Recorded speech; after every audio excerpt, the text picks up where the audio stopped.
Hello, hello! Hello, friends. Yay, we made it! We're back! On our normal day this time.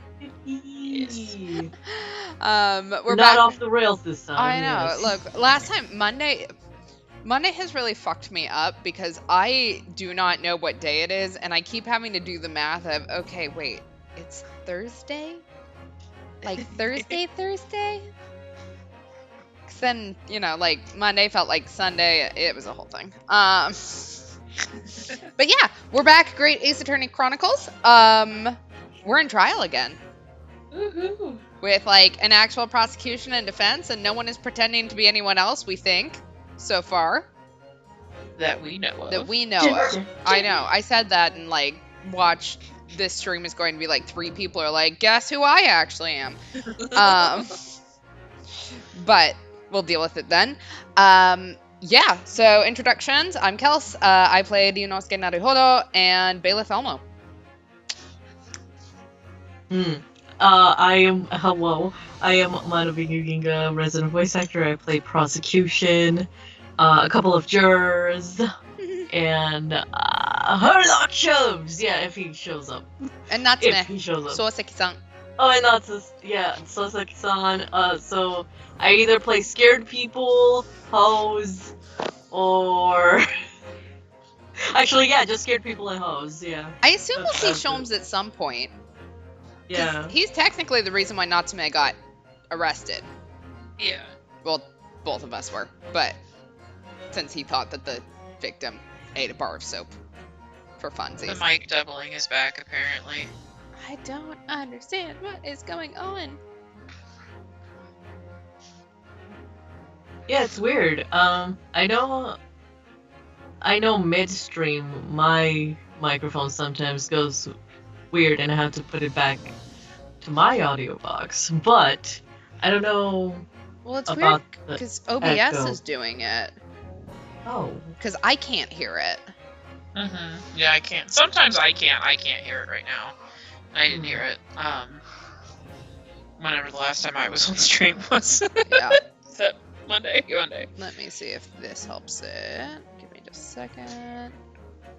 You all will have Is it one of those things where we'll have to do without I guess audio for us, I guess maybe? No, I mean, I don't think that'll help it. Because you guys are getting audio through Skype, so.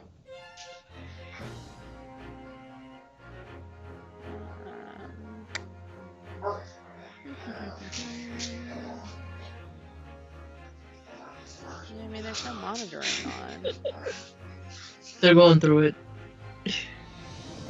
Okay, this is going to be really annoying. I apologize really quick for anything that you can hear on the stream.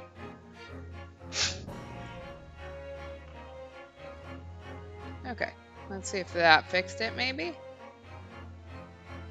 Otherwise... We'll give it a good test Yeah. and finish off our introductions. My name is Lemur, and I play Susato, the judge, and the other half of the jury. And you could probably hear the sounds of my dogs wrestling. They seem to be done. They might be doing it more later.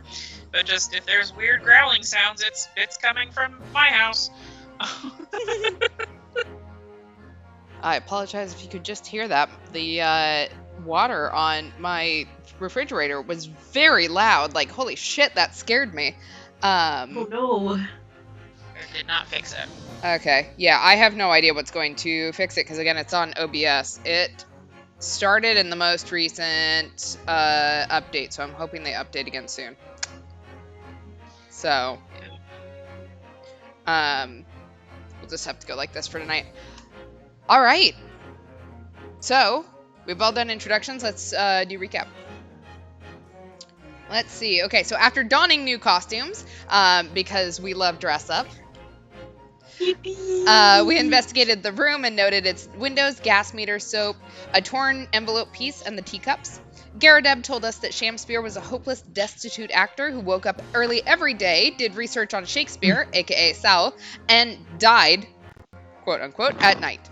According to Garadeb, the cruddy gas supply pipes let him know his tenant's activity based on the brightness of the rooms. Shamspeare's body turned out to be alive, and the guy he argued in with in the first clouded Kokoro case was looking through the window outside. Natsume still went to jail, but he said he enjoyed last night's debate with him, so he was in there last night, and brought the tea to the Romeo versus Juliet power scaling argument. Natsume considers himself cursed and only lodged in Briar Road because its own cursed reputation made it cheap. Shamspeare accused Natsume of the poisoning anyway, like the bitch he is. At court, the jury from Natsume's first trial returned for the new lady in place of Joan Garrideb. Gregson testified that Shamspeare was poisoned by strychnine, and the door was locked and shared a pick. Natsume's only retort was to ramble about the hauntings and say that someone tried to kill him that night. Von Zeke shared Shamspeare's claim that Natsume brought the poisoned tea, which he made with bottled water because the public pump was frozen. The teacups couldn't be examined for poison because all the tea was gone. Yeah, Shamspeare literally must have, licked the inside of his teacup. He thought that poison was so good. In cross-examination, we established that Natsume... Poison. Exactly. We established that Natsume denied Shamspeare being his friend, and the poison takes 30 minutes to kick in. The pocket watch was stopped at 1:30, yet Natsume left the room at 11. Von Zieks chalked up the time difference to British preference for cold tea, and Shamspeare showed up to be a witness. Our speculation is that a gas leak in the room curses its tenants with carbon monoxide poisoning and hallucinations. Personally, Chad is guessing that the incident which led to the lodging being known for a curse is something that Sholmes once investigated that is related to the Hound of Baskervilles, which he didn't want Iris to publish. We only somehow have a racism count of 1, which for being in a room with Von Zieks for this long is actually kind of impressive. I'm not gonna lie. And we have a hallowed chalice count of 1. So, let's get started.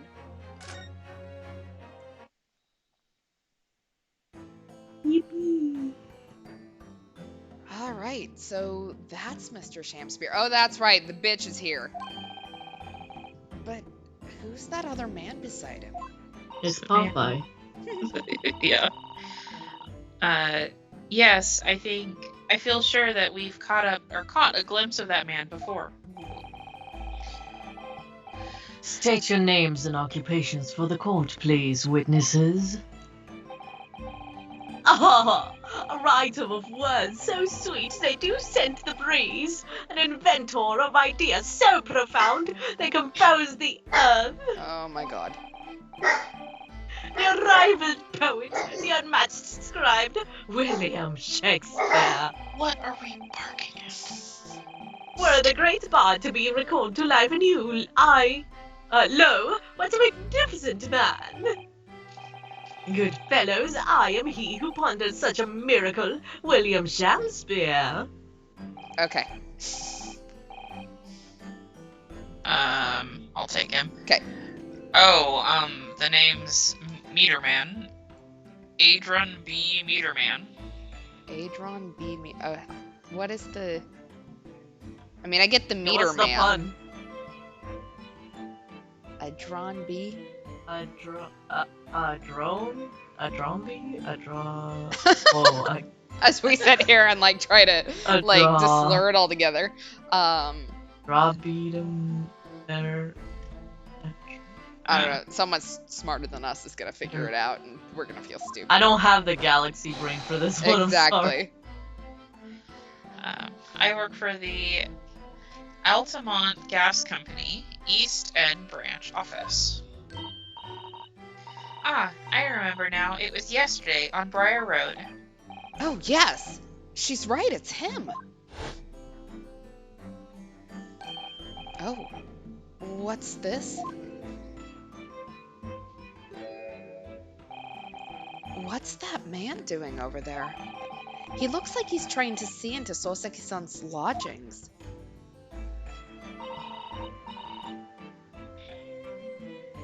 Is something wrong, Mr. Naruto? Excuse me? Could we have a word? Ah! Sorry.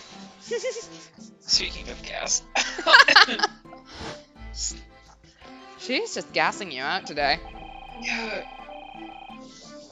Yes, we spotted him outside Mr. Garrideb's house that morning. And Maverick. he's a gas company employee? What does he have to do with this case? So, Mr. William Shamspeare, are you the victim in this miserable affair, correct? You are. Oh, heaven, oh, hell. Do you command me to remember? Yes. That Yeah, sweet that's- poison that didst crossed me and crossed mine innocent lips. I don't think he's innocent. I subpoenaed him for the trial, with his doctor's permission, naturally. Hearing the testimony of the aggrieved will remove any room for doubt from the jurors' minds, I'm sure. Oh, behold! You have only to rearrange the letters of my name to see that me, as seraph, an angel indeed. It is wild to me that Von Zieks was like, yes, this person seems totally trustworthy. Oh, yeah. This only works because our jurors have a combined IQ of like 75. Thus be I noble of mind, sweet of nature, and verily honest of the heart, as all heavenly angels be. Because there isn't a less contrived meaning in your name. No, not at all. He's a sham. The jurors seem to be very moved by this man, I'm afraid. Of course they are. They're actually taking this seraph anagram idea seriously? Thank you, witnesses, for your illuminating introductions. But, my lord, what's the man next to Mr. Shamspeare doing here? The gas man, I mean. How much of an asshole do you have to be to listen to this man give you his name and then go, no, the dude that works for the gas company. That guy. Damn. Like, I didn't listen apparently for the last 5 minutes. It's fine. What? Me? Well, now. If you will stop rubbing your chin in weird motions, allow me to enlighten my learned friend. You recall, I presume, your earlier impertinence. When you suggest that the victim had another visitor to his room on the night in question. And moreover, that the victim is a compulsive liar. Oh, yeah, I did say that. What? No, I didn't quite say that. Well, Yes, you did. could be. This young chin stroker is here to controvert your wild claims conclusively. Is the whole thing going to be that this man stared into Shamspeare's window the entire night? Because there's no heterosexual explanation for that. Yes, indeed. That's what I'm hoping, actually. Is that not so, Mr. Meterman? Hang on. No, I'm just here. It's okay, it's Pride Month. I hereby call Right. for formal testimonies. You will tell the court as lucidly as possible what happened on the night in question. The heterosexual explanation is murder. Well, the only problem with that is no one died. Yeah, he's still alive, damn it. One may smile and be a villain. Too gay to die. Yes, it doth pain me, but let the truth be spoken. The truth of that wintry night of discontent. Mood. Real. All right, witness I'm testimony. too gay to die, it's okay. The wintry night of my discontent. The snow lay about to my neighbour that cometh in the evening, bearing a gift of tea. But merry, bitter was his drink, and when he left I did fall prostrate on my table. 'Twas the tea alone did pass my lips, that late hour, not less else. I'm getting flashbacks to the Shakespeare unit I had to do in high school. I'm sorry. I was outside this bloke's window in the freezing cold all night, keeping an eye on his room. What? Whoa, so it's real. Happy Pride Month, everyone. No one else visited his room, but that short little round bat. Oh, the short little brown-backed Eastern fella. Jesus. I know that's not a slur, but it feels like it should be a slur. It feels like it is, and I don't like that I had to say it.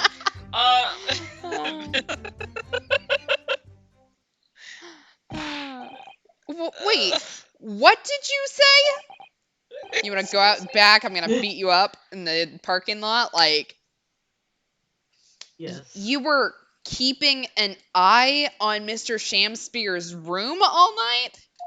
Yeah, That's like, that's a sexy. normal behavior to do. That's right, of course. The bloke's window is all but blocked up, isn't it? That new Taylor Swift song, that she talks about, looking in people's windows like some deranged weirdo. Oh. Yeah, that's But there's a little gap in the bricks where you can see into the room. Sir, are you a voyeur? I think you might be. So I spent the night trying to keep my teeth from chattering as I peered in through that.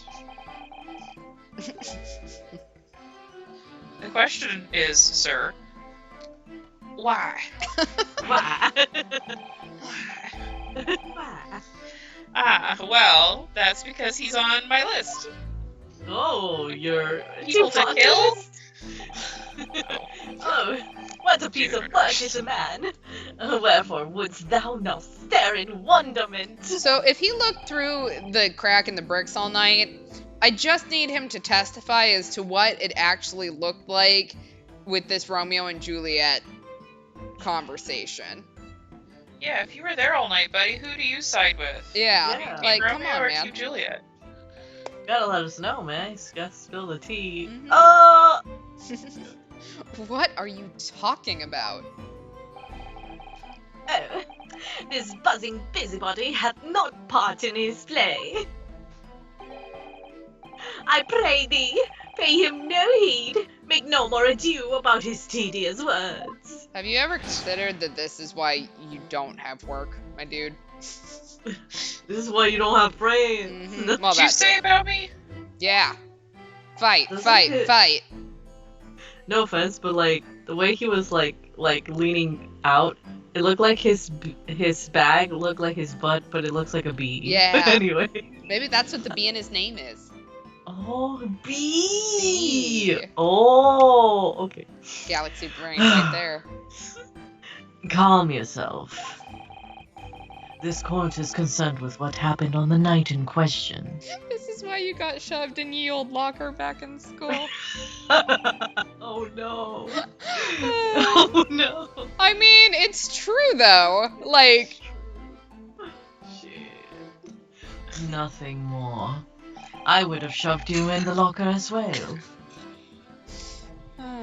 Indeed, that is so. Von Zeeks himself would have been shoved in a locker in high school. Let's be clear here. Yeah, probably. And then, I don't know what happened as he grew. He just decided to become this. A vampire, I guess. I mean, he got money True. and power. True. He's the Elon Musk of the courtroom. Formerly known as X. Yeah.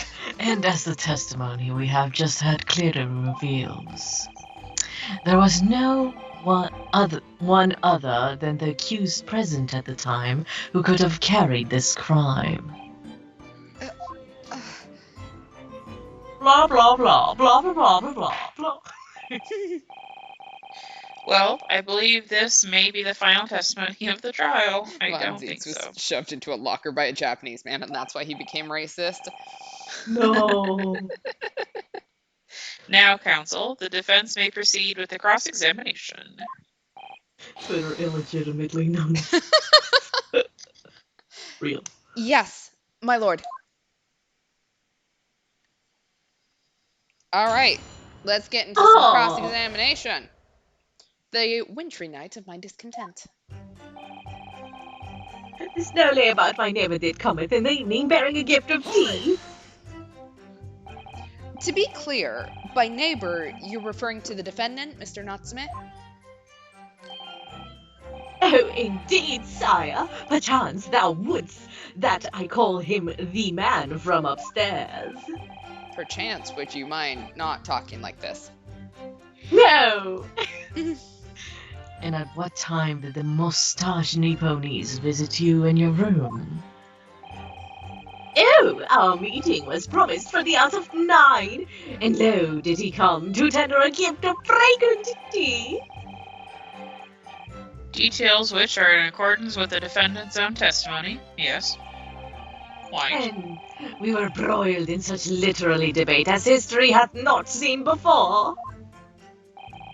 By which I presume he means... Their discussion about who is stronger, Romeo or Juliet. Oh, I, Shamspeare, did play the part of young Romeo, whilst my neighbour plays the fair Juliet. Each of us dressed as would our characters be, to bring weight upon our merry experiment. Seriously, I want to be, like, fuck this trial. Can we go back in time and just, like, be there? I want to see how Yeah. this went. I want to see that too. I dare not imagine the scene. I do. Frailty, the name is woman. I'll kick you off a stage. Canst thou imagine how dismayed I was? Yes, I had heard of the Eastern art of Jujitsu, but ne'er did I dreamt I would be skill practiced by the comely maiden. So you got your ass kicked is what I'm hearing. Yes, actually, yes, that is correct, yes. Juliet beat Romeo up? Oh, this is not helping our case. I believe the court has heard enough about your earth-shattering literary debate. Perhaps you could reiterate your statement about the tea that the accused brought up to your room.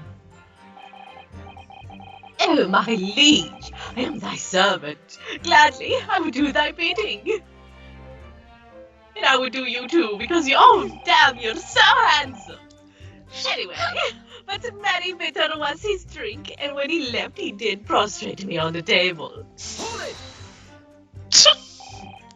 Let me stop you there. You dropped a word there that made my brain go somewhere completely different. And I was like, excuse me? It's okay. That could have turned out. Look, we all agree that Juliet would kick Romeo's ass, but would Juliet peg Romeo is the real question. Oh, yes.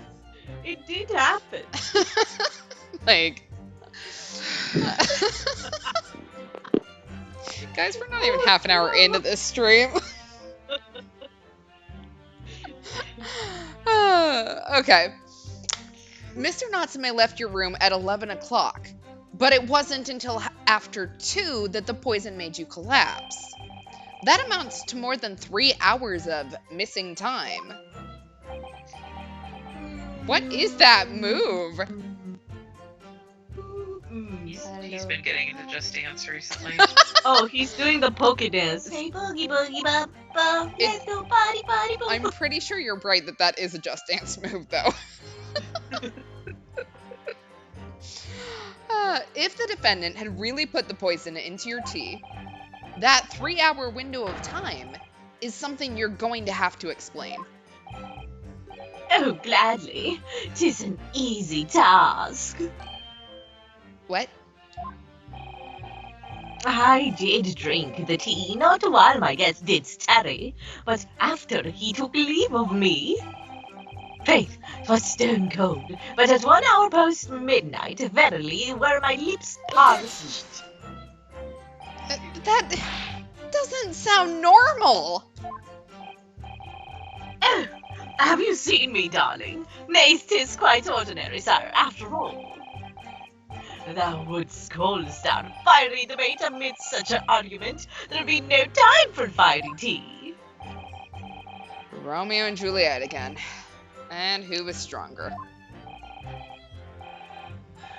Mr. Shamspeare, in summary, allow me to confirm. Did you not come here with the intention of naming your attacker?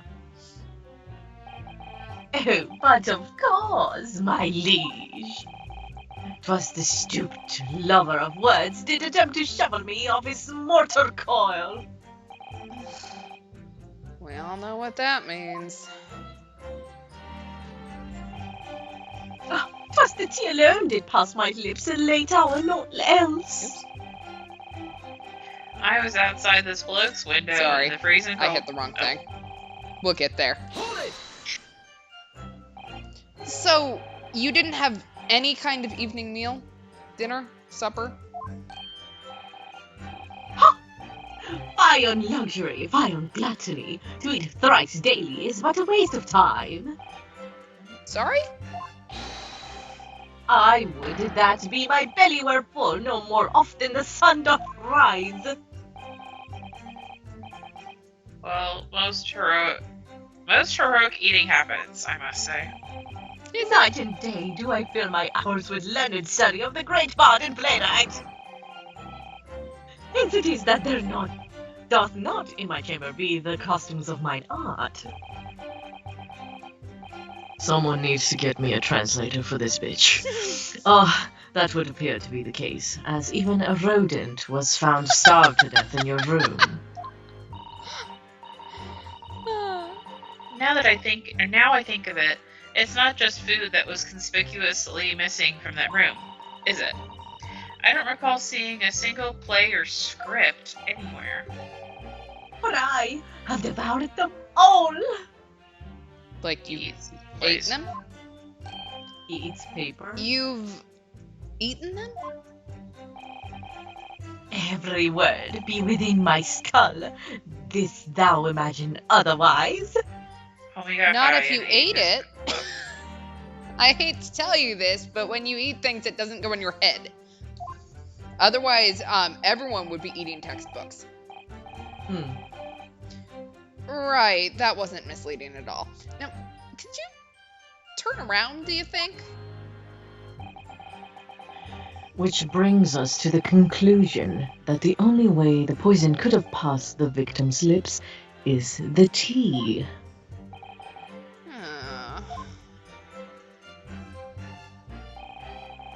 There you go, now you can do this line. I was outside this bloke's window in the freezing cold all night, keeping an eye on his room. But the windows of that house have all been filled in.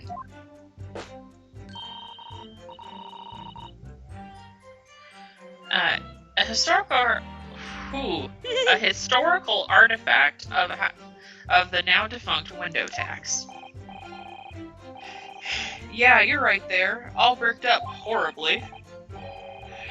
But just as it happens, there's a little part in the brickwork that at the bottom corner that's been opened up.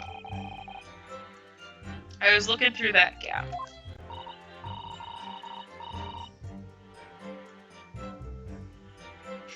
Yes, there were a few bricks loose, weren't there? And for some strange reason, a couple of bars of soap lined up on the ledge outside as well. I don't like going around poking my chin in other people's business, especially on freezing cold nights. Well, then why'd you watch him all night? But them's my orders, so that's what I'll keep doing, as long as there's breath in my body. But Okay. Who hired you? What's with all the theatricals today? Out of interest, Mr. Meterman, after the accused had left and returned to his own lodgings, did you see the victim leave his room at all? no, he never left. He was in that room the whole time, as far as I'm concerned. So then why didn't you call the police? when you left? Seriously? And we can therefore discount the possibility of suicide. How can you be sure of that? The police carried out a thorough investigation of the scene and found no receptacle for the poison. And since we know the victim didn't leave his room, and hence didn't dispose of the poison's container himself, it's clear that this was no attempted suicide, only the culprit could have removed the receptacle. Ah, yes. Lucidly explained, Counsel, thank you. It really was. You can't argue with that logic. No one else visited his room but that short little round-backed Eastern fellow. You say a short little round-backed Eastern fella, so you can't be sure it was the defendant then. Objection! How many other short little round-backed Nipponese with a mustache do you think there are in London? Well, there could be more than one. Right. Well, of course, it's only a narrow gap. It was quite dark, so I didn't notice the mustache. But he showed up at But he showed up around 9, so I'm pretty sure of myself. And when the person you saw arrived, did he and Mr. Shamspeare drink tea together?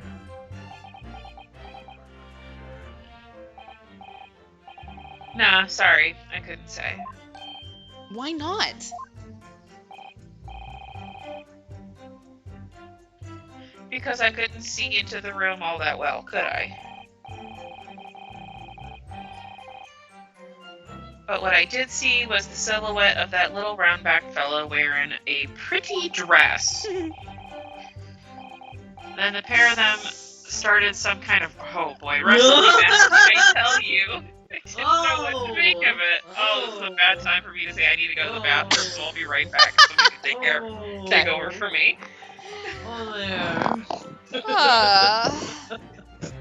Mr. Meterman, I am so not pleased to tell you you watched porn.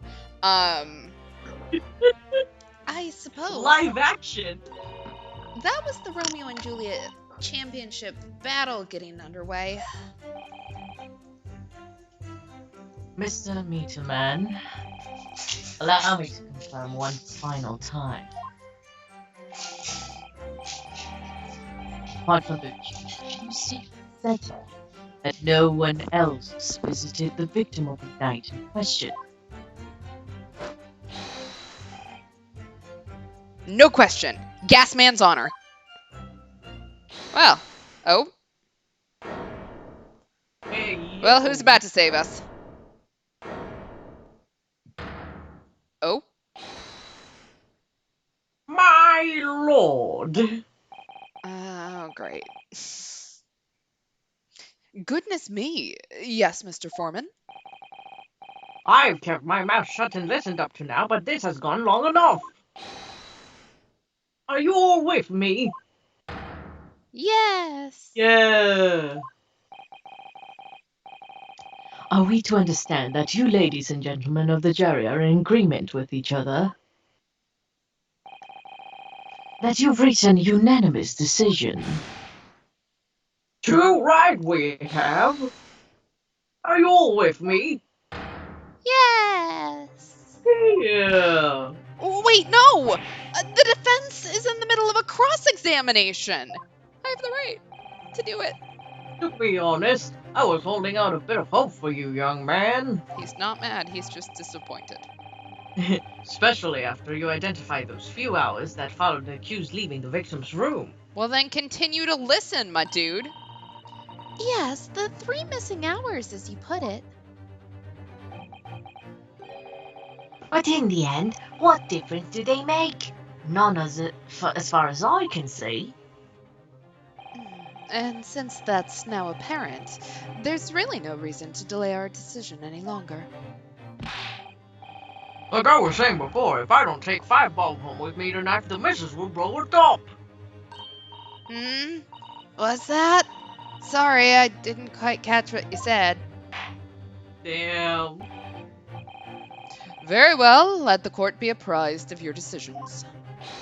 Ladies and gentlemen of the jury, you will state your leanings as to the defendant's culpability. Guilty! Oh. Guilty. Oh. Guilty. Oh. Guilty. What? Oh, no. Damn. Not all the guilt. Well, that didn't last long. And we're dead. All of you? Well, it would appear that the jury is indeed unanimous. Oh, that was too easy. So, this time at least, it seems justice will be done. All's well that ends well, as they say. This jury sucks. This calls for a toast, I feel. To the guilty being punished.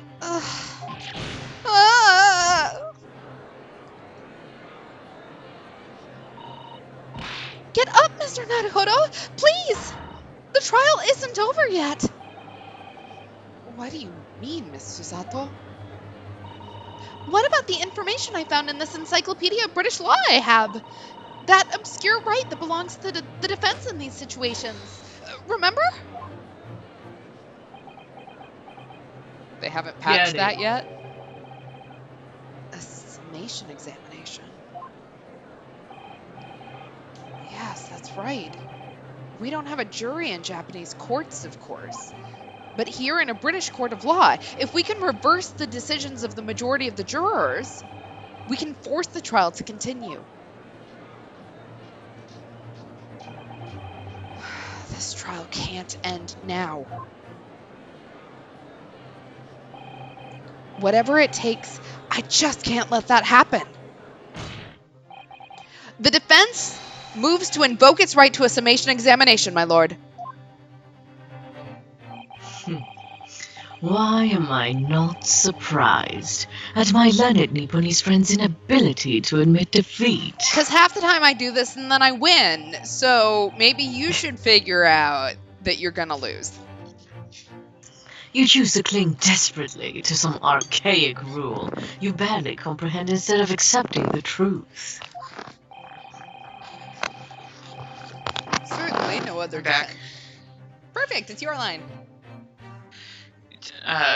Certainly, no other defense counselor in the recent times has exercised the right to a summation examination. I'm surprised that they haven't patched it out of this law, I'm not gonna lie. Because they all know that once the jury's mind is set, it cannot be altered. Nevertheless, the right remains and must be upheld. The defense counsel's request is granted. This court will proceed with the summation examination as outlined in the Encyclopedia of British Law. Thank you, my lord. Are you and your fellows prepared, Mr. Foreman? Believe me, my lord, we all know about this young lad's tenacity.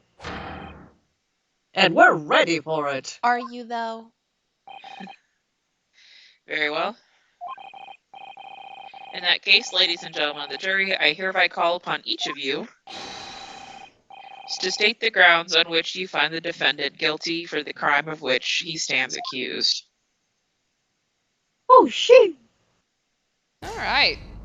Judicial findings. The jurors' contentions.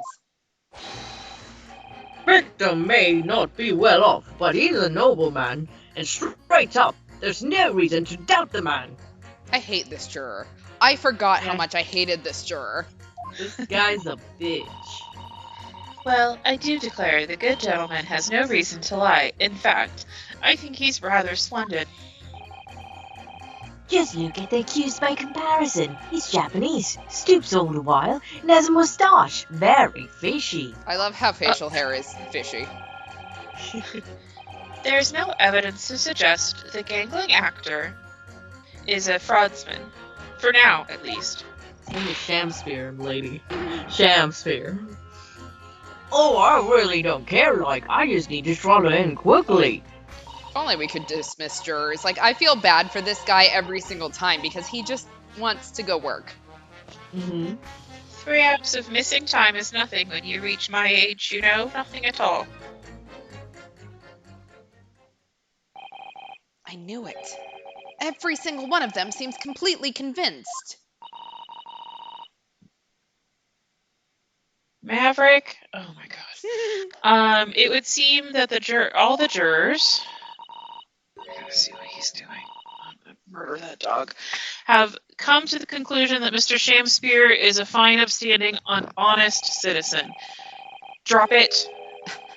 If you ask me, they've all been bewitched by his strange theatrical movements.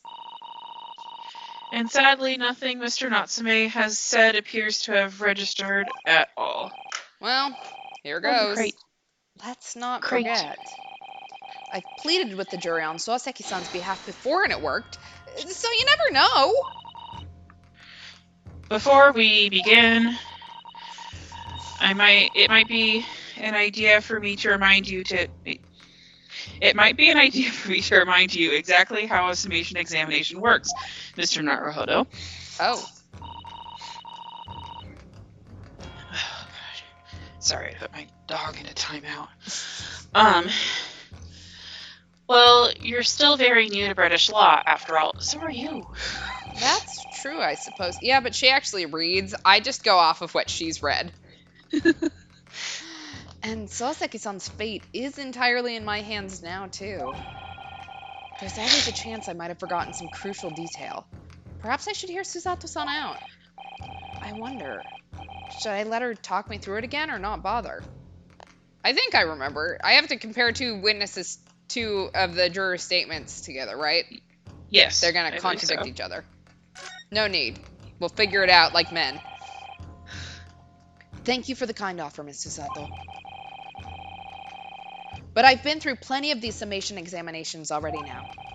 I think it's important that we don't delay the start any longer than necessary. I get why they're doing this, but also, like, in game time, we were just doing this 2 days ago, and Susato's like, you know what, you might have forgotten in that amount of time. Yeah. Now, it makes total sense, this being a completely separate game, but... But, in the scheme of things, does it? Of course, I understand. I am quite sure you're right. If you're confused by anything at any point, you can turn to me for advice whenever you like. I'll be here for you. Aw. The key to this is really listening carefully to each juror's statement. Finding two that are contradictory and pitting the corresponding jurors against each other. Wow, they still explained it. Yep. Without further ado, please, counsel, proceed with the summation examination.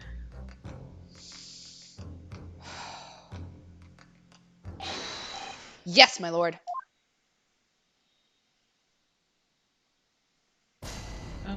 Oh, he went outside. I Damn. went outside.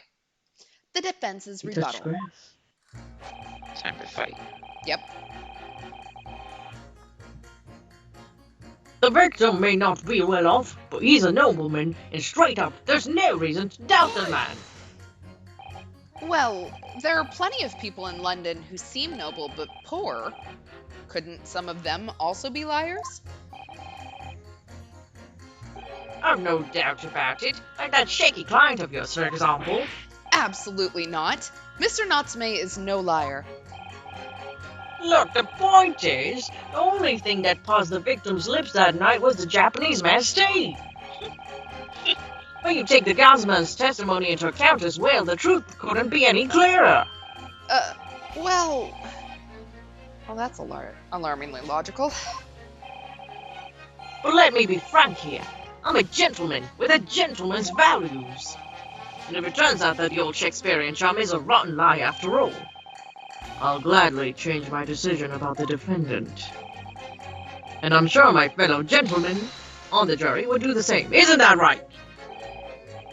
Well, yes, perhaps, though I don't see it happening. What's that? Elderly gent on the end here, You'll have to speak up.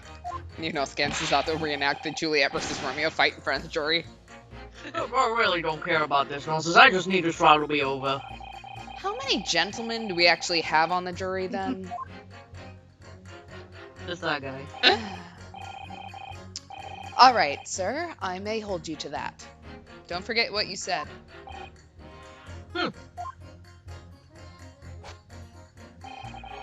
All right, if you can show me that the victim's a liar, I'll reconsider my position.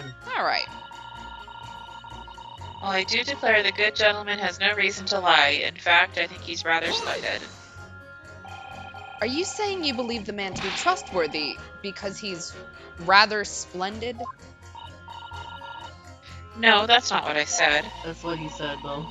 The point is, the man is the victim here. What reason would he have to lie? And yes, he is rather splendid. Oh shit, she's looking at him. So you say, yet again. Meanwhile, the man who stands accused behaves so suspiciously. It's exhausting to look at him. I'm afraid he's not splendid at all. Splendid logic there, madam. Thank you so much.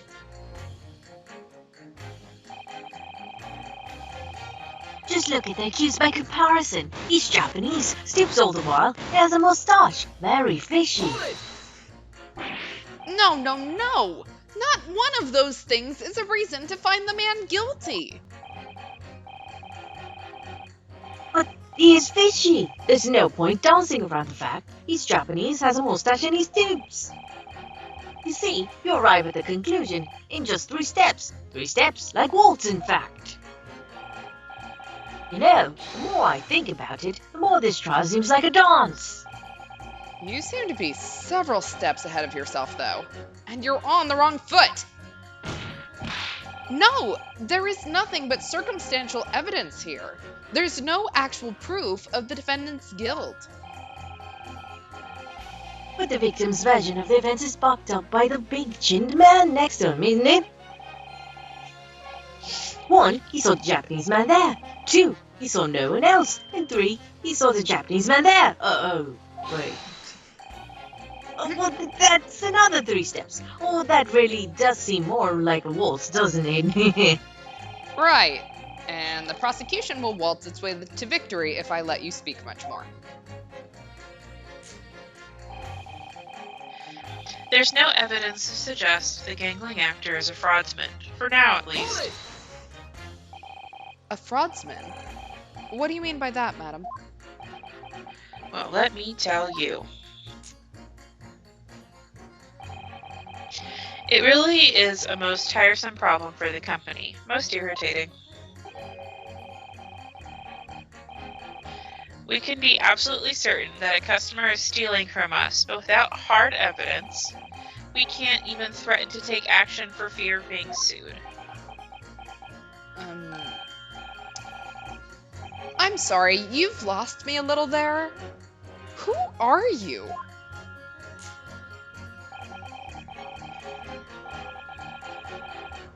Oh, that's a conflict of interest. I'm the wife of Augustus Altamont, owner of the Altamont Gas Company. Good gracious. The Altamont Gas, you say? Gas is the future of energy in this country and around the globe, but proper handling is essential. Can't wait for her to be found guilty. Oh yeah, she's gonna be part of this shit somehow. As I'm sure our employee from the East End branch office would be the first to agree. Absolutely, Lady Quinby. Gotta be used properly. Altamont Gas. Altamont. I've said it probably differently every single time. Altamont Gas is the best in the world, of course.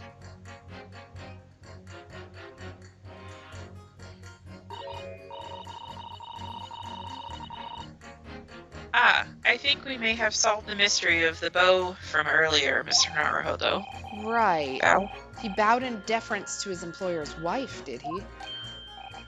So, would I be right in assuming that the reason Mr. Meterman was watching what Mr. Shamspeare was up to in his room... I'm afraid there's no end to the lengths of the population of the East End will go in order to steal our gas.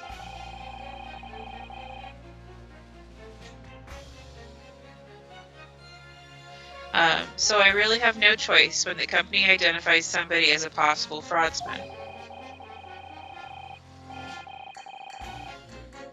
but to dispatch a worker to watch the suspect day and night. We're very thorough in our investigation. So you mean Mr. Shamspeare is... I wouldn't come out and say it in public, but you can finish that sentence with a grubby little gas thief. She also has a B. You have noticed the public gallery in here, have you?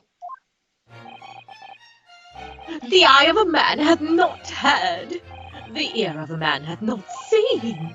Faith, wouldst thou wound me with thy words were I not let them penetrate the skin? But seraphs hear no insults, only choirs of angels in song.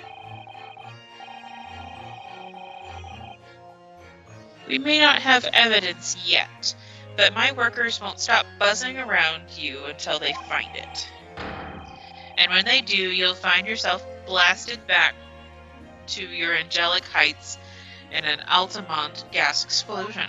Oh, so she's the queen bee. So Mr. That's the worker bee. So Mr. Shamspeare has been stealing gas. I wonder, juror number 4, if you wouldn't mind adding that information to your statement? My pleasure. Was it the bit about ripping the thief apart you enjoyed? A little before the part about abject violence, if it's not too much trouble. Yes, of course. This could be it. This could shift the balance. Yeah.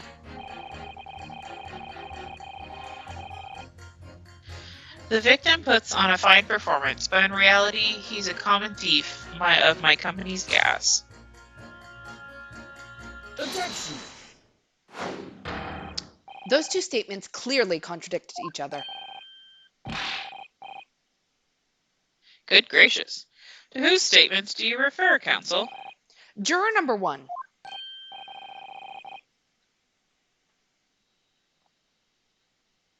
What are you late? Wow, I can read. Yelling about that!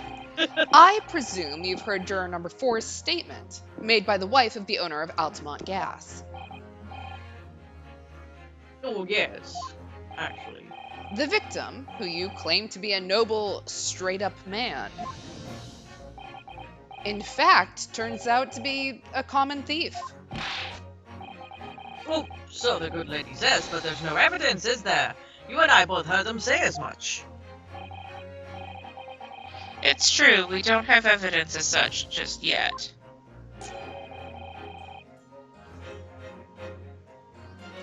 But the claims aren't baseless, you know. What?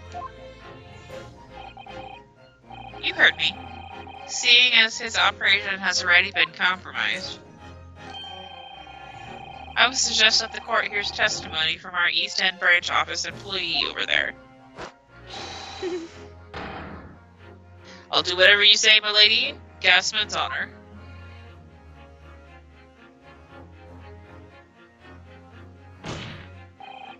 Juror number 1. You say you're a man of your word. If I could show that Mr. Shamspeare was a liar, you assured me, that you would reconsider your decision about the defendant's guilt. Yes, I did say that. As a man of honor, I'll hold to it. I'm sure the other gentlemen of the jury will. Me? Oh, well, yes. Now that we found the man's a liar, perhaps we ought to consider the matter further.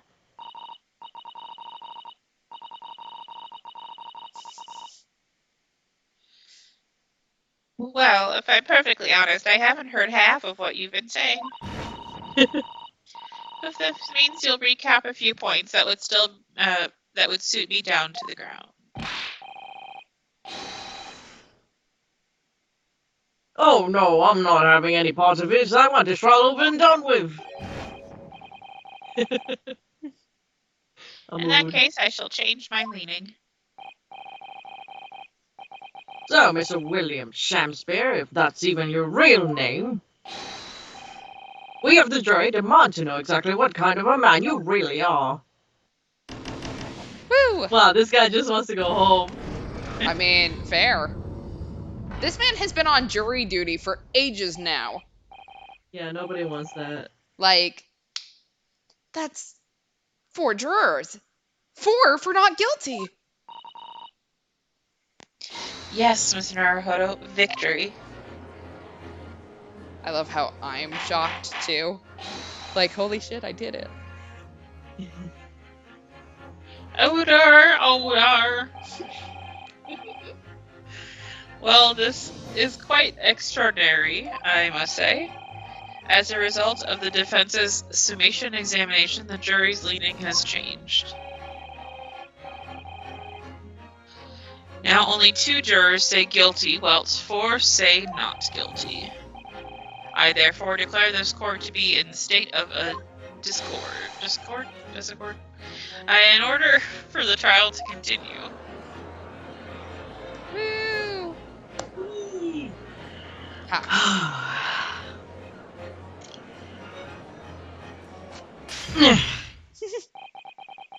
You have spoiled the banquet, Mr. Shamspeare.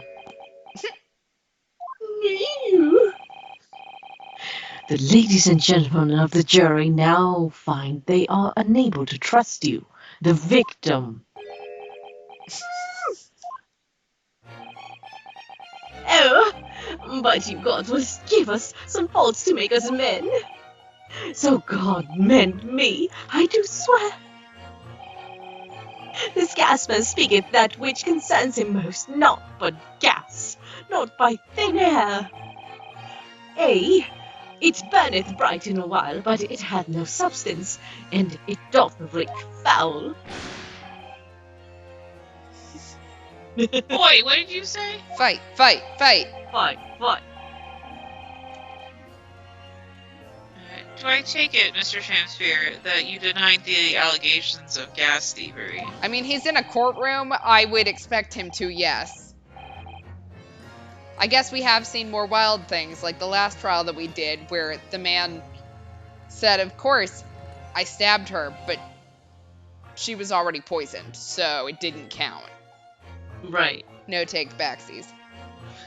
Most heartily, my lord, hast thou forgot I am a seraph, an angel, noble of mind, sweet of nature, and verily, honest of the heart. Ah, you flowery-mouthed, pompous beanpole. Just 'cause I haven't got the evidence yet. Mr. Shamspeare, if, in fact, you are not noble of mind, sweet of nature, or honest of heart, if you are a liar, then your testimony should have no sway in this courtroom.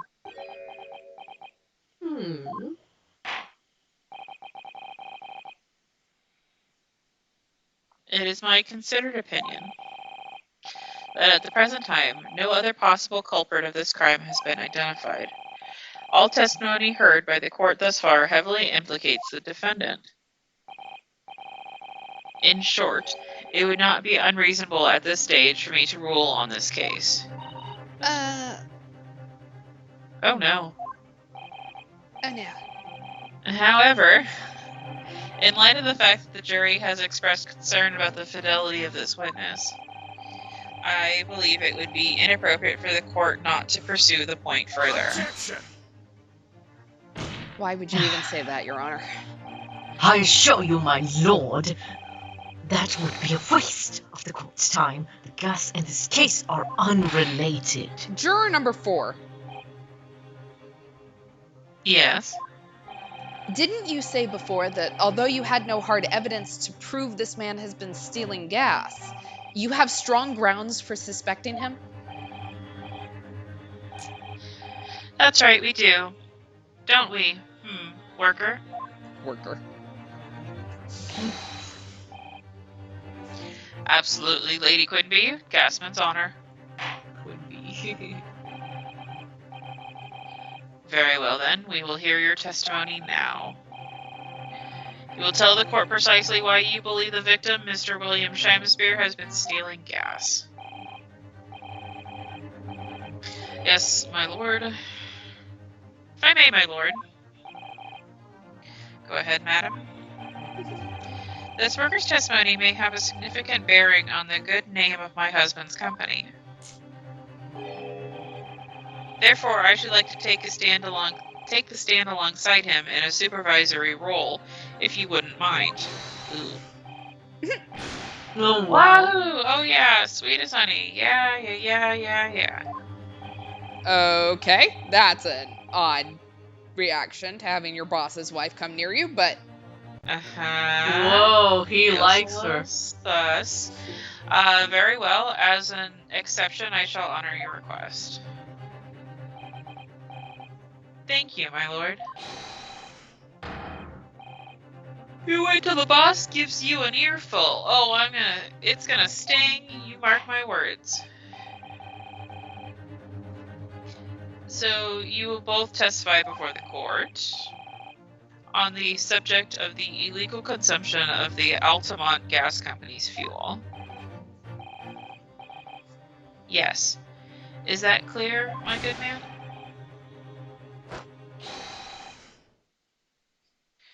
Clear as Altamont gas, my lady, which is the clearest in the world. are they having an affair? If they are hiding it very badly. Also, she'd be like, I like big chins and I cannot lie. Sorry! Do you think the gas has gone to his head, Miss Susato? I think the man is just very dedicated, a very dedicated employee, Mr. Naruhodo.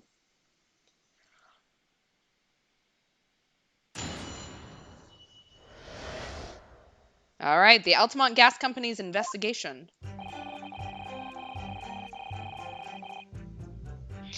I'm proud to be the company's East End branch investigator and meter money collector agent.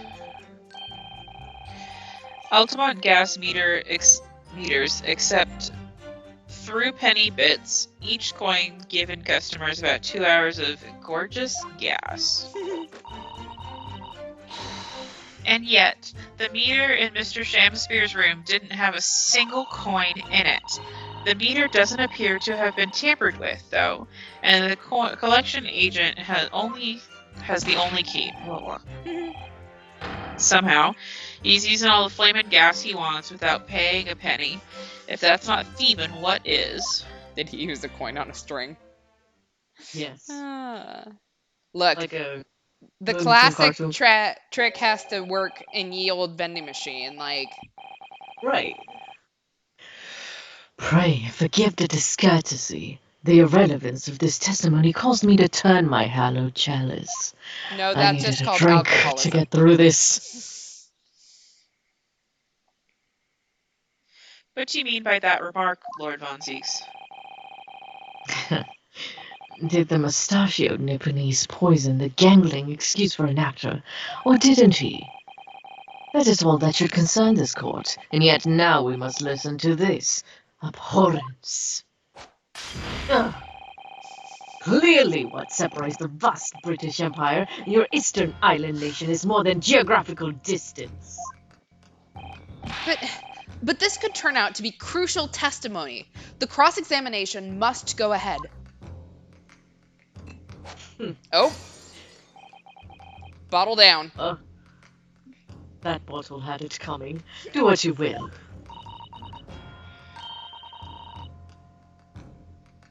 Lord Von Zieks appears to be in a violent mood. Yes, he does. An attempted poisoning and an incidence of gas theft with no supporting evidence. It's true that they would appear completely unrelated at first glance. But I wonder. The truth tends to be buried in the most unusual places.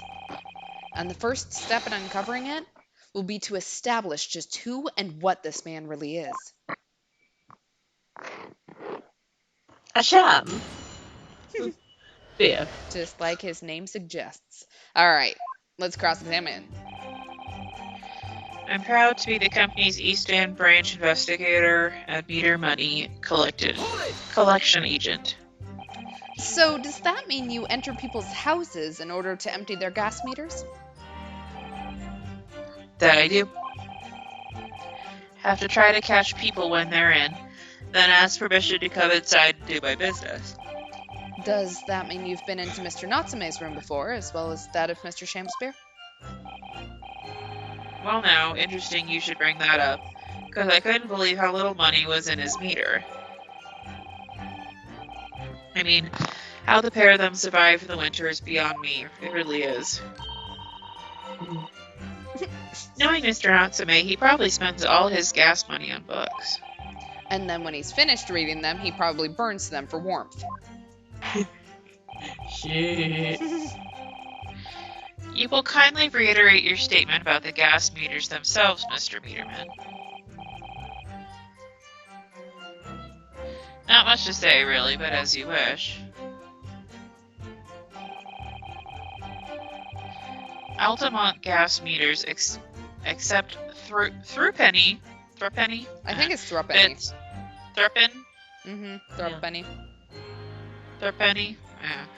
Bits, each coin given customers about 2 hours of gorgeous gas. Unsurprisingly, I've never seen one, because they don't exist anymore. Ye old England. Exactly. So all London houses that have a gas supply are fitted with these gas meters, are they? Their latest model, the height of technology, developed by our company, Altamont Gas. And anyone who uses our gas will have one of these meters on their property, yes. So, if a 3-pence coin gives 2 hours of gas, most people would use about 3 coins in a night? A bit more than that, usually, if they have both gas lights and a gas stove, that is. Thinking about it, Soseki-san doesn't have a fireplace in that room of his, does he? Some people still choose to use candles, of course, and only have gas for heating. Ah, yes. I do remember seeing candles in Mr. Natsume's room, actually. And how does the money in the meter get back to you at the gas company? Every 3 days, gasmen like me visit 3 days, Jesus. Visit properties on the gas supply and empty the meters of coins. I must say, the design and manufacture of the new meter cost the company an awful lot of money. But happily, it did put a stop to people not paying their dues, for the most part. Because they have to pay in advance, you mean? Yes, exactly right. And yet the meter in Mr. Shams's room didn't have a single coin in it. Out of interest, how long has this been going on? Weeks and weeks. He's been pinching gas off of us for ages. Our gas is so potent, if one wanted to set fire to all of London, it would be easy. And you've examined the meter in Mr. Shamspeare's room, I take it? Shamspeare's room, I take it. Naturally, we took it off the wall and went over it with a fine-tooth comb. And found nothing suspicious at all, I presume. No, I'm afraid we didn't. Which is exactly why I determined the new type of meter to be produced. One with an indestructible lock, the Shamspeare Special. That sounds like it would have cost an awful lot of 3-penny pieces. But even after all that, this rascal's meter was still empty. I'll never forget the humiliation. When I opened up the money box and found it bare, you what? I said, you what? Sir, can you please get back? And the look on his face, the smarmy smile of his. Ah. I pulled the meter straight off the wall and took it back to the office. But you know what? Nothing. Not a trace of being jimmied open anywhere, not a single sign.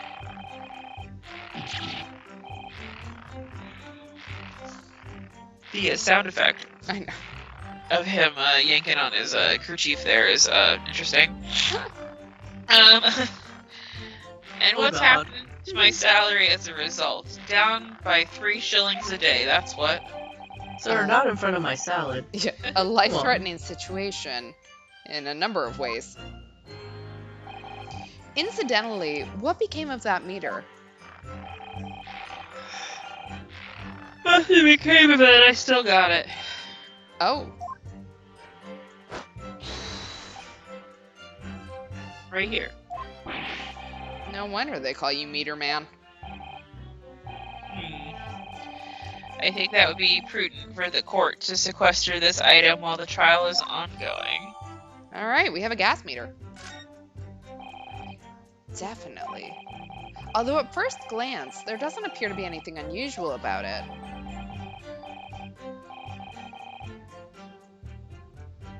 Let's move this along, shall we? Continue with your testimony. Though I would say it has much value as its contents as of that meter. Oof.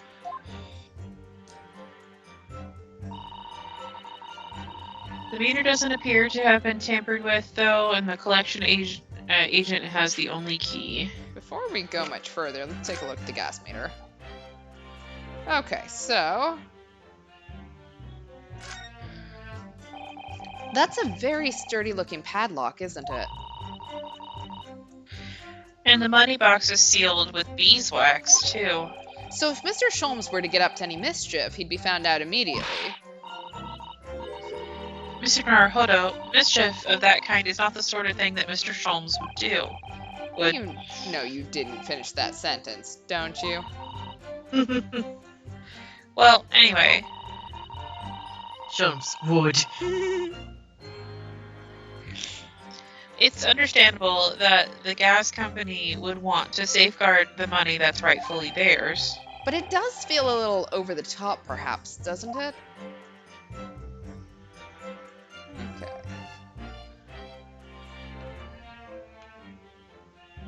There's a button, there's little meter thingies.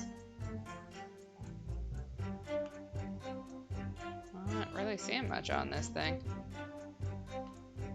Screws on the back here. Oh. How did you Hello? miss that? Oh. What's... Have you spotted something, Mr. Naruhodo? just here? There's a little hole. Do you see? Goodness, you're right. I wouldn't have noticed. It's not a very neat hole, is it? Not professionally made, I'd say. You think it might have been opened by Mr. Shamspeare? Possibly. It seems the people at Altamont Gas must have missed it. Well, it certainly seems to go all the way through to the inside. Yes, but there's no way a coin would fit through there. That's true, but even so, it seems more than a little suspicious. Alright. Well, meter doesn't appear to have been tampered with, actually. Actually. Lady Altamont, I'm afraid to say, I don't know what I'm reading now, that this meter clearly does show signs of having been tampered with. What? He uses the hole to suck the money out through a straw. You. Yes. Get away. I've been over and over that thing. I'm telling you, there's nothing wrong with it. In that case, what do you have to say about the small hole that's been made at the bottom of the coin box? Hole? What? You're right. You're quite right. There's a little hole there. The meters aren't supposed to have that. None of the others do. In other words, we can assume that Mr. Shamspeare secretly opened up this hole himself. Yes, I wouldn't be at all surprised. But why? Yeah, why? I mean, it's tiny. You couldn't even get a farthing through that. Lady Altamont, I wonder if you could give the court some more details about your meter design. What sort of details? Well, what I'd specifically like to know is how it's dismantled or how it differentiates coins.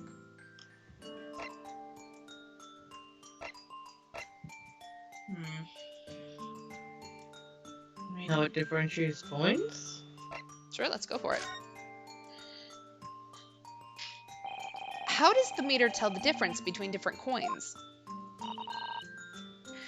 What do you mean? Well, for example, if someone were to put in a 1-penny coin, that wouldn't work presumably, would it? No, of course not. So, well, how does the meter know that the coin it's been fed is a 3-penny bit? I see where you're getting at now.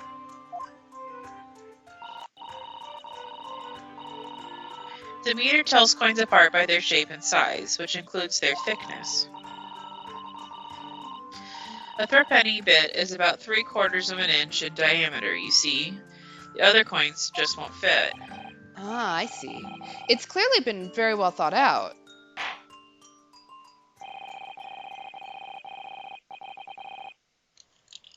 The witness will amend her formal testimony with that information in the case.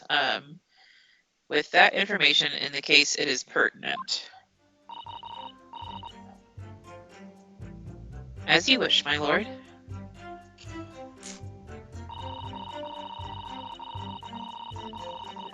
The meter is designed for coins of the exact diameter and thickness of a 3-penny bit. Nothing else will fit. But conversely then, it would seem that anything matching a 3-pence coin exactly in terms of diameter and thickness could equally well be used. Would that be true? Well, yes, in a way. The weight comes into it a certain extent as well.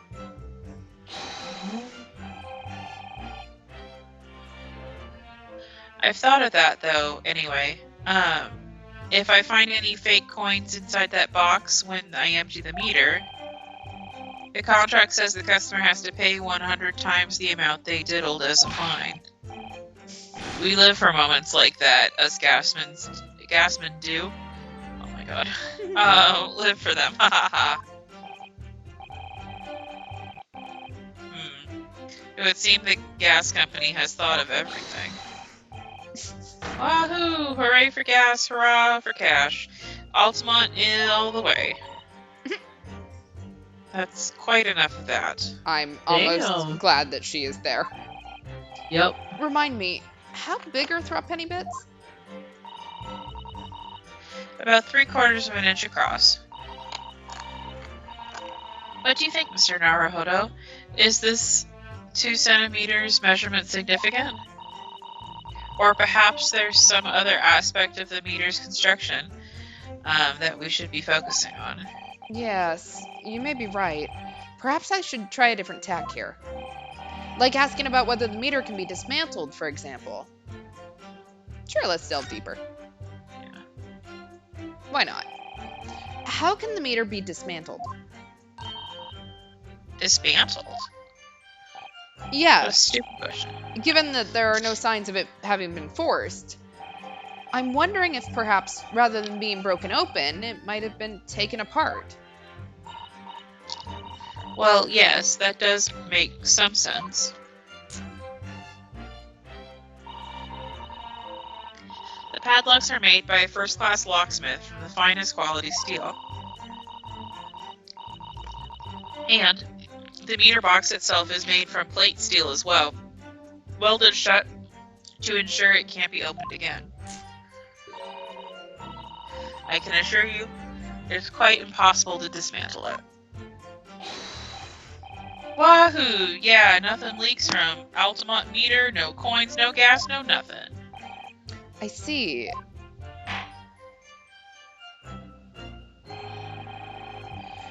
The witness will amend her formal testimony with that information in case it is pertinent. You can let him out. He was just getting into trash. As you wish, my lord. Sorry. All joints on the meter are welded shut and the lock is made from solid steel. There's no way to dismantle it.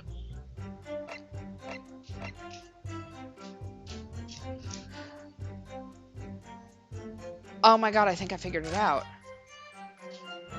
Yo. Yeah, that's what I was thinking too, Yeah. actually. Le soap. The soap, because remember, like, when we looked at the soap, there's a little hole taken out of it. Oh, look at this bar of soap.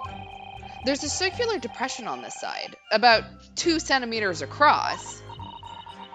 Or 3/4 of an inch. Ah, do you think... We did find this soap at the scene, didn't we? Yes, there are 2 bars on that little ledge just outside the window. So we took this one. But I'm sure that when we first found it, there was some sort of reddish medallion in the middle there. I remember it clearly. Yes, but there's no sign of it now. Where could it have gone?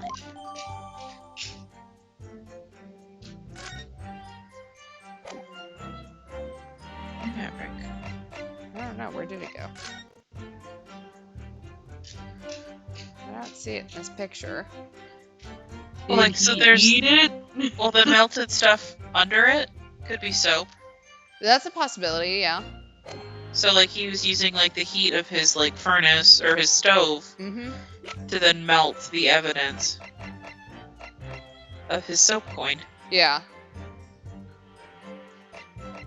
Or maybe, like, maybe the bar of soap is just being used as a mold.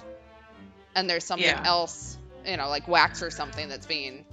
Ah, yeah, okay. Something about the ripped up letter. It's his bill Yeah. that he won't pay.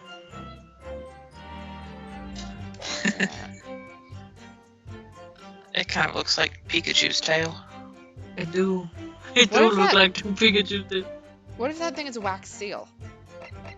You know, like you would seal letters with? Oh, yeah. Mm.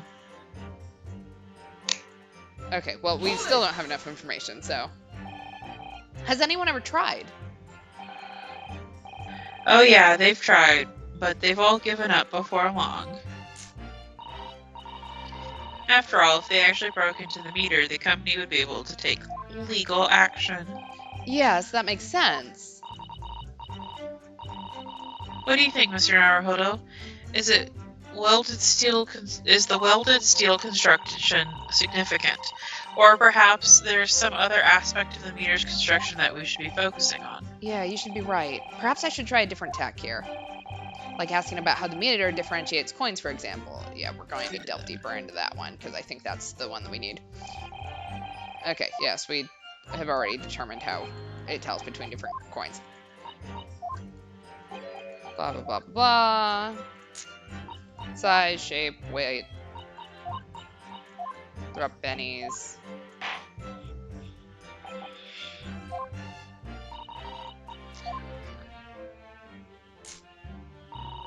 Meters designed for coins, the exact diameter and thickness of a threepenny bit. Objection!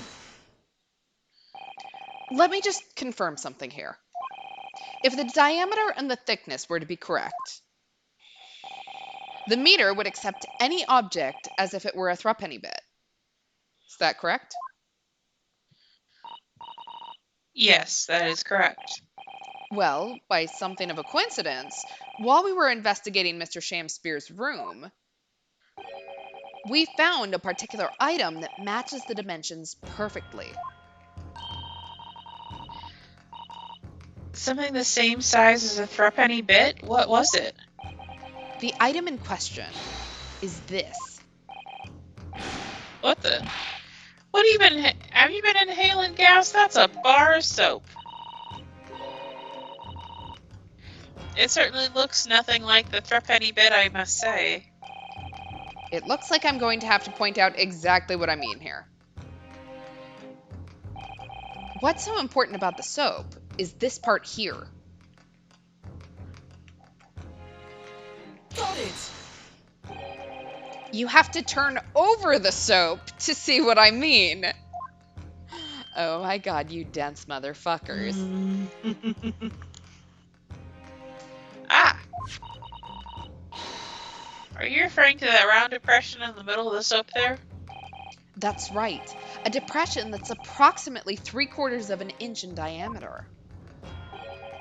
Or in other words, almost exactly the same size as a threepenny bit. Get away! Okay.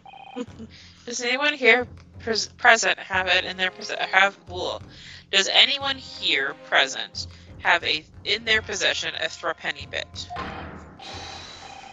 Quickly now, hand over your coins, ladies and gentlemen. Give me your lunch money, nerds. Look at all of these rich people with all their coins. That sounds rather like highway robbery, doesn't it? We never said we'd Give give me all it your back. lunch money, nerd. Ah. Thanks to a kind member of the public in the gallery, I have a threepenny bit. Now to see if this fits. My word, it couldn't be more snug. Yes, as I suspected. This, without a doubt, is a vital clue to explain how the Altamont Gas Company is being defrauded.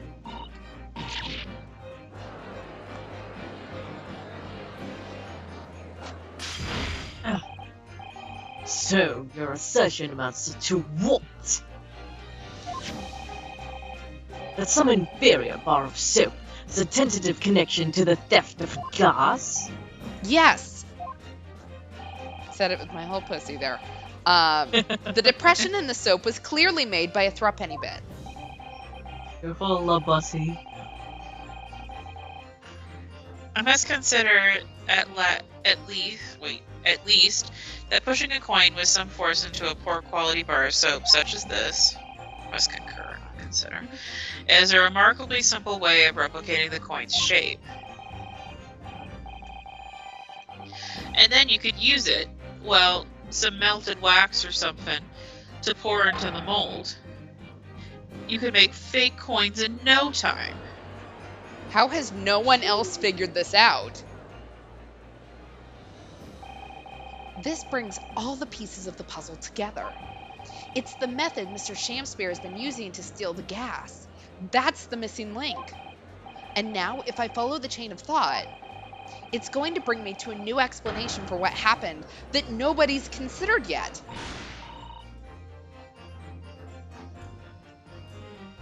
But this is all nonsense.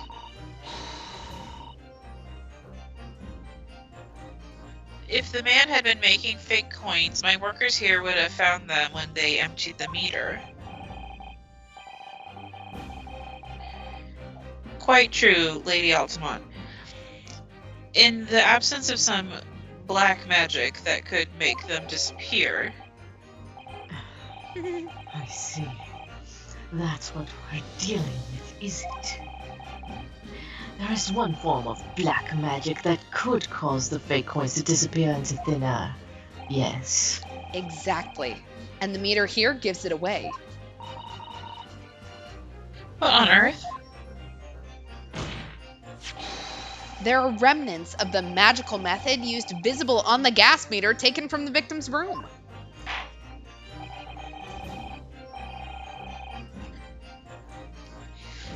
If that's your assertion, counsel, the defense will identify these remnants for the court at once.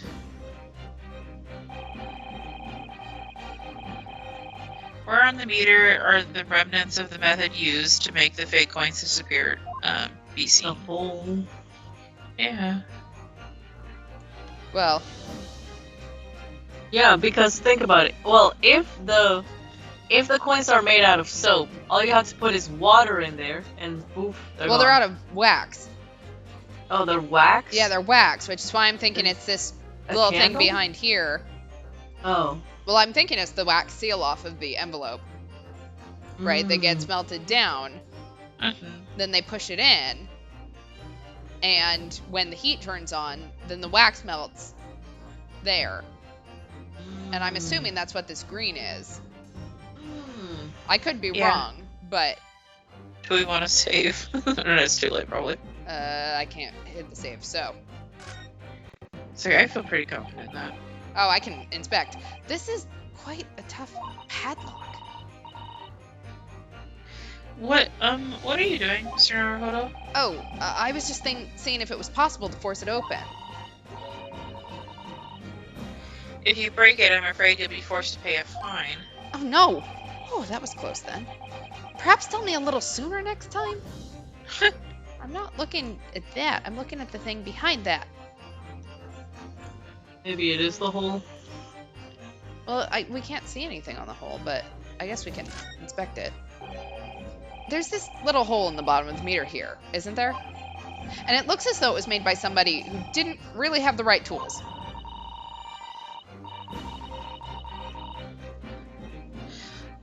It does actually go all the way through to the inside, but it's hard to see unless you look closely. In fact, it goes right into the part of the meter where the money ends up. I suppose it's nothing then. Oh? Well, you couldn't possibly extract a coin through such a small hole, could you? No, I suppose not. But then the question remains, why would somebody go to the effort of making a hole here? I mean, I agree, but also there's... Where on the meter can the remnants of the method used to make the fake coins? I mean, let's see. You guys seem to be... okay, we found this bar of soap at the scene of the crime just outside the victim's window. Outside? Sato, you're the expert on vandalizing evidence. Can you pry this open? Yes, outside, where you yourself, Mr. Meterman, were loitering in the freezing winter air. That's where we found this soap. Ah, I get it. That's right. The answer, of course, is ice. Did you say ice? Mr. Shamspeare has been leaving soaps like this outside his window each evening, filled with water. After a night outside in the bitter cold, the water is completely frozen solid the next morning. Then he takes his fake coins of ice and feeds them into the gas meter, giving him light and warmth and space. I mean, that is a better plan than we came up with. Yeah, what the fuck? As his room becomes very comfortably warm, the ice now inside the meter's coin box melts. Turning back into water and draining harmlessly away through the small hole made in the underside of the meter. That is how, without leaving any evidence of his wrongdoing, this man has been stealing Altamont gas.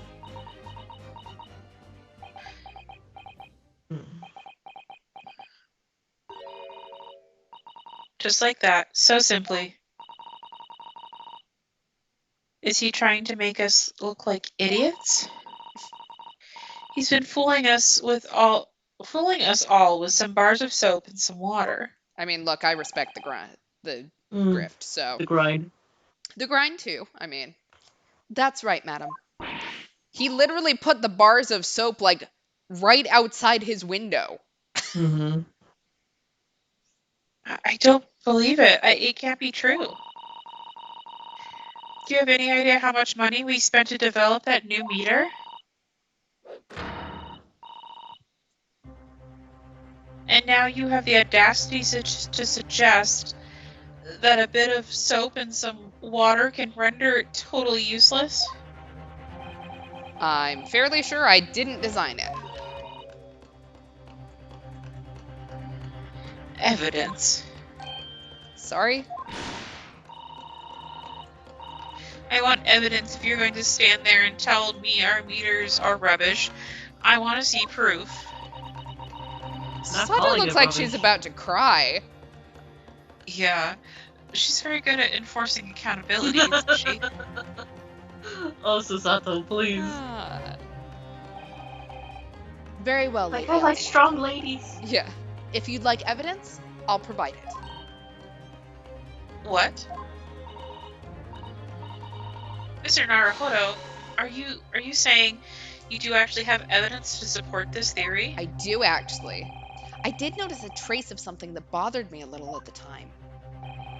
And I have a feeling that this theory we've come up with now could explain it.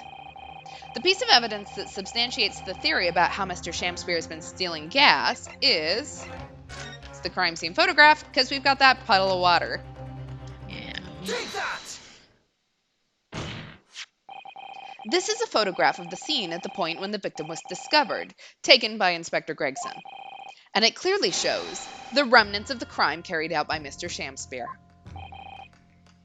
What remnants? Here you can see the gas meter on the wall in Mr. Shamspeare's room. Now, look closely at the floorboards directly underneath the meter. No, he didn't just pee a little there. It was too cold to go outside. What is that? Some kind of grubby stain? Almost certainly, it's a water stain resulting from the liquid that drained out of the hole made in the meter. Huh. If one coin gives around 2 hours of gas usage, and the occupant was heating his room in all his waking hours, we can imagine he would have used around 10 of his fake coins each day. The melting ice inside the meter's coin box would have been tripping out almost constantly, leaving a stain on the floor. This is awful. There are people in the audience that are like taking notes really quickly, like, oh my god, I know how to get free gas now. Yeah. No more $3 coins. And there's further evidence, too. Mr. Shamspeare is slumped over his table, apparently having consumed strychnine. And right there next to him is a bar of soap broken in half.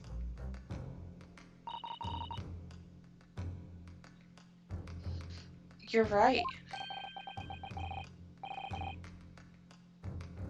It would appear to me then, Counsel, that the man was eating this soap, was he? Oh no. Sherlock makes us Holmes. like- Sherlock Holmes was right. He's just like, Uh, oh my god. Pardon me for disagreeing with your lordship, but Uh, certainly not. I am projecting what I would have done if I was in a Victoria era Brit in the audience. Like, absolutely. Hell yeah. Probably tastes like cheese. He didn't beat around the bush there, did he? In truth, Mr. Shamspeare was found with a fork in his hand.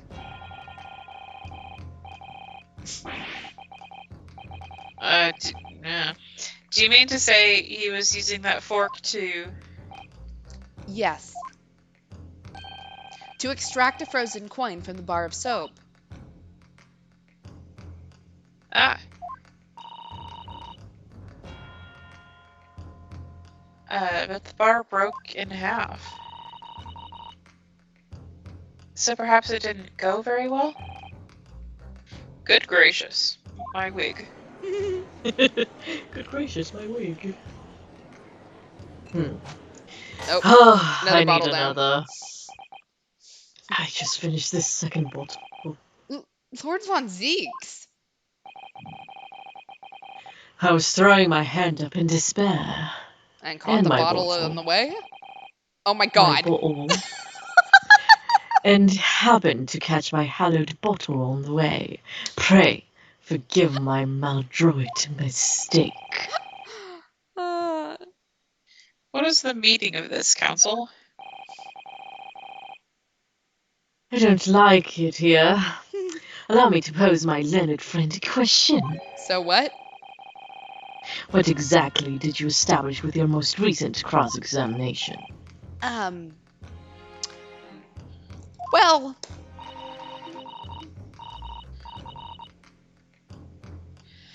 That Mr. William Shamspeare is a liar and a thief. In other words, that his testimony is unreliable. That's it. That is exactly it. Wow. Oh, very well. Let us assume the man is a liar. Now allow me to pose another question. What possible difference does that make? Well, We know that suicide can be discounted. Scotland Yard's investigation reveals no sign of another vessel that contained no poison. And on the night in question, there were no visitors to the room except the accused. The young gasman's testimony, which we have no reason to doubt, has confirmed that. Furthermore, the only possible way the poison could have entered the victim's body is via the tea. The court has seen no evidence whatsoever that suggests otherwise. Even if William Shamspeare is the liar you claim him to be, these facts have been objectively established. There's no escaping it. Therefore, in light of these facts, the prosecution calls for immediate adjudication. you. What? Haha, I love winning. Yeah. Order. Well, counsel, how does the defense respond? Like With crying, death. Your Honor. By dying right here on the bench. Thank you for asking, Your Honor. Mr. Naruhodo. I just gave myself brain damage. It's fine. What was the point of that last cross-examination? Did it actually get us anywhere? Or did it make no difference at all, like Lord Von Zeeks is saying? Oh. Okay, we're raising an objection. Because I hit the button, I didn't realize that there was an option there. No, this isn't over. The defense will not rest. What? But counsel, you've successfully explained everything. You've identified the substantiated the unscrupulous method employed by Mr. Shamspeare to consume gas. Yeah, but that's not what we're here for. What more is there to discuss? Lord Von Zeeks just highlighted 3 facts in order to make his point. But contrary to what he would have the court believe, not all of them have been objectively established at all. What are you trying to say, my Nepalese friend? You want to fuck me so bad it makes you look stupid. Damn it, he's on to me. At least one of those so-called facts is an assumption made due to a lack of evidence. But the situation has changed now following the cross-examination of the latest witnesses to take the stand. Don't be absurd. What is this nonsense? Yes. When you bring everything we've learned so far together and consider it as a whole, it's clear there's a question that we now need to reconsider. Namely, was someone else responsible? Was there another visitor? Or was the poison actually in the tea? Shit.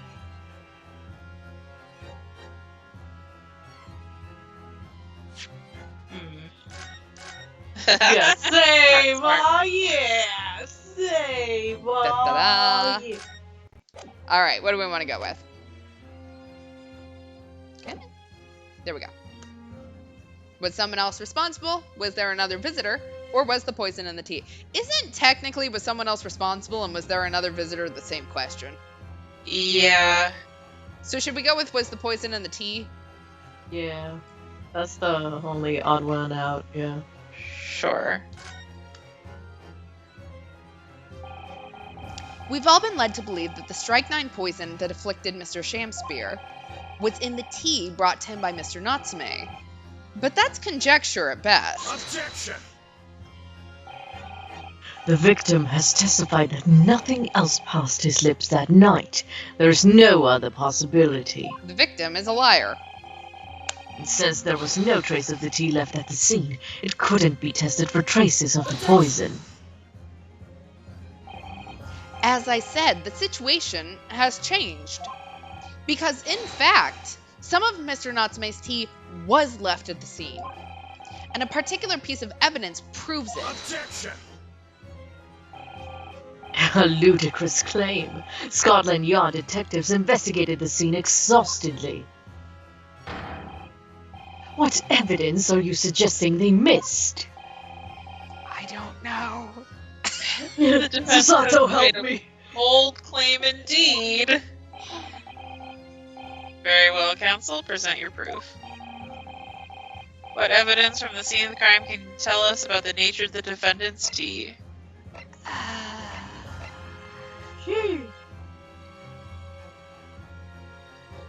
I mean, there is a ring around that man's teacup.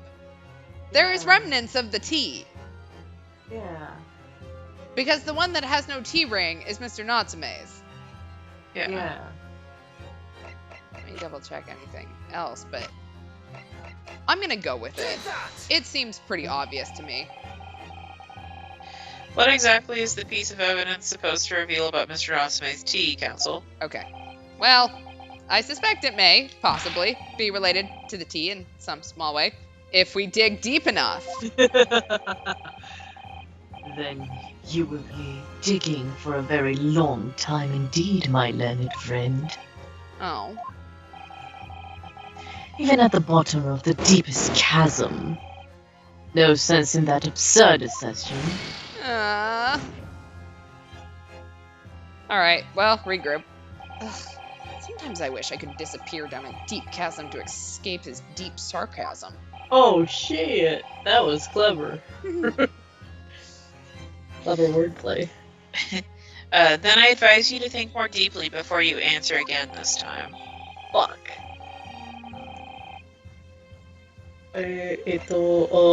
Fuck.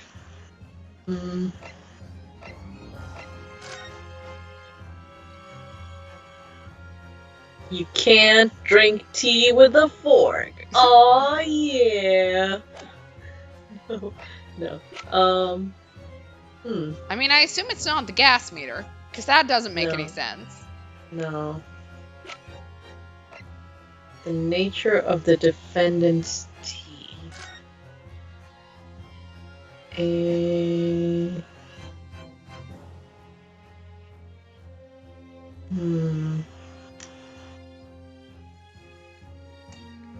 Sometimes it feels like these games deliberately don't let you progress with evidence that should be the correct answer, yeah. Mm-hmm. Mm-hmm. The poison report? Maybe. The poison report. High likelihood that the substance having mixed with the tea the victim was drinking, but no sample could be obtained for testing. The poisoning incident occurred at 1:30 a.m. on the 21st of February, assessed from the victim's pocket watch that appears to have broken when the man collapsed after the delayed onset of symptoms. No container for the poison was found at the scene.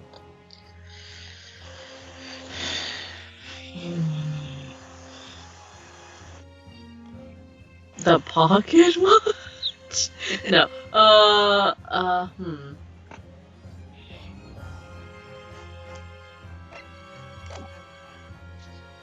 What evidence from the scene of the crime can tell us about the nature of the defendant's tea? What did the medical record say? The medical report? That's what we were just looking at. Oh, okay, never mind.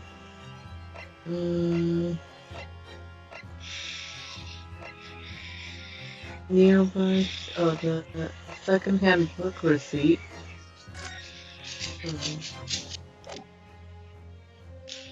It's clearly my armband. The picture, that's the only thing that I can think of. There must be something in the picture. What I'm concerned about is if they then go, okay, what was it? Yeah. Because I don't know. Are we gonna cheat?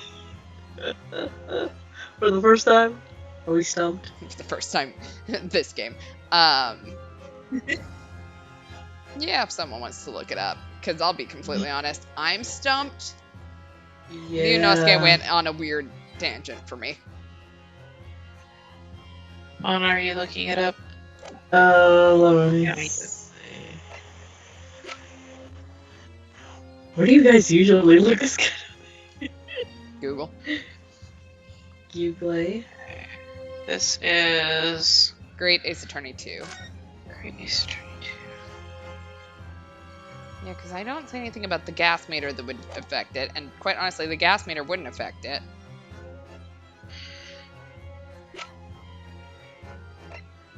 And then this is Trial 2. Case 2. Yeah. Day 1.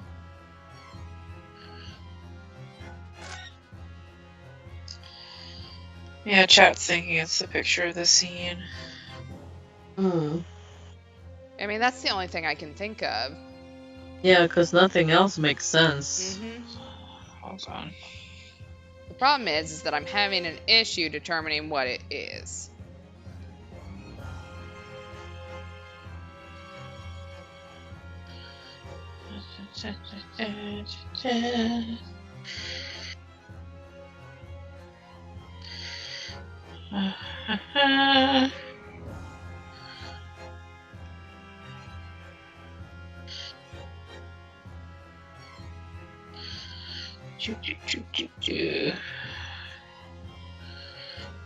Because that must be Natsume's cup, because it doesn't have a ring inside of it. Mm-hmm. So the victim is holding his cup, because that's where we found it, which would make sense, right? That he's holding his own cup. The problem is, why would he be holding an empty cup?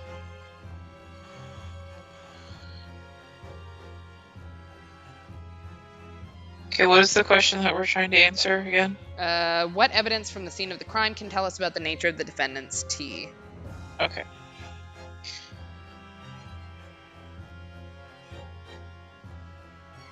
What evidence from the scene of the crime can tell us about the nature of the defendant's tea? Present the bar of soap. Okay. The bar of Sure it soap? does. So he ate the soap itself and it was poisoned? I don't know. He's gonna go for it, apparently. Good gracious. Oh no. The soap again? The same bar the victim used to fashion his coins of ice? Yes, that's right, my lord. It's just come back to me. Something about when we first found this bar of soap at the scene yesterday. Oh, yeah. It's more bars of soap. Soap? What are bars of soap doing lined up on a ledge outside the window? I'm quite certain that when we originally stumbled upon the bars of soap, there was actually a frozen coin in each bar. Yeah, and what color were they? So, you discovered the gas thief's coin factory. Fascinating. In a way, yes, but there's more. The coins we found in the soap at the time weren't normal ice. Oh, okay. Mm-hmm. Yeah, that's where it's like, I read it and I was like, oh, yeah.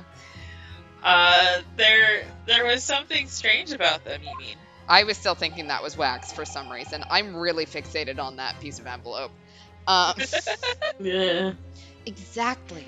Something obviously strange. They were red. The ice was red. Is it with tea? No, you mean... That's right. It's obvious to me now. The fake coins in the soap were made from frozen tea. Everybody thank neoseeker.com for their Yeah. walkthrough. Neo Seeker all year. We figured it What? out all on our own, excuse you. We are so smarticle. Mm-hmm. I would remind the court of a statement made by Mr. Natsume earlier in this trial. That evening, yes, I did make some freshly brewed tea with me, and I visited Shamspeare. The public water pump outside always freezes at night, so I bought bottled water especially to make it. And this is the result. Never will I touch tea again. Never! Ah, yes, I believe there had been a snowfall that day. It was particularly cold.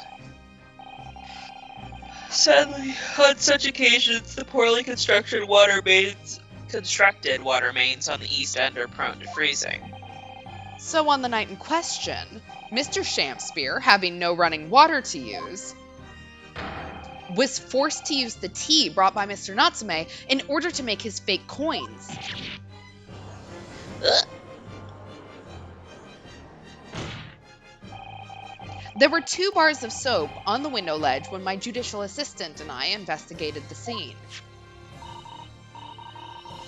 That's right, we only borrowed one of them. Which means that even as we speak, some of the defendant's tea is still present at the scene of the crime, frozen solid in a bar of soap outside Mr. Shamspeare's window. Extraordinary. Earlier today, Inspector Gregson informed the court that even if 1 drop of the tea remained, Scotland Yard would be able to analyze it for poison. As such, we are now in a position to prove or disprove what has until now been mere conjecture, by finding out for sure whether or not Mr. Natsume's tea actually contains strychnine at all. Ah, you smug Nipponese! My lord, we cannot do the defendant the injustice of passing judgment now. The police should be dispatched to recover the remaining bar of soap from the scene at once, and the defense requests a thorough analysis of the frozen tea embedded in it, to determine whether or not it contains any poison. Real! Bailiff, instruct the police to attend to the scene at once. Yes, my lord. Understood. Yay, Bailiff Elmo gets to do something! Yay.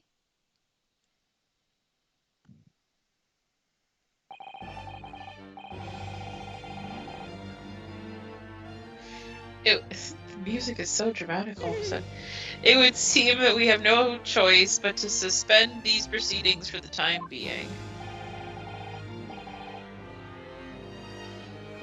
I trust you have no objection, Lord Von Zieks?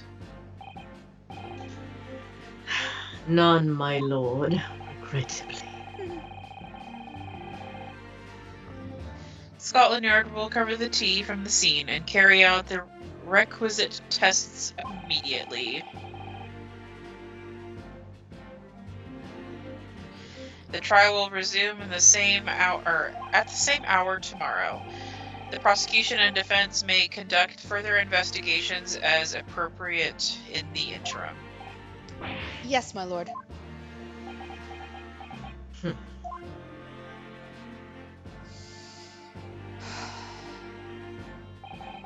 Well, we managed to scrape through there somehow. Thank you, counsels. Court is adjourned until tomorrow. Yay! We made it! To be continued. To be continued.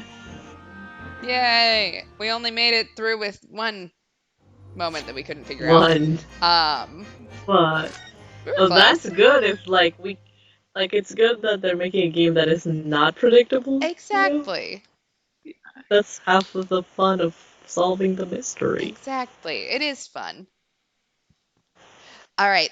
So we are going to end here for tonight. I feel like that's a decent place to end. Next stream is Sunday. Yes. 10 o'clock Eastern, 7 o'clock Pacific.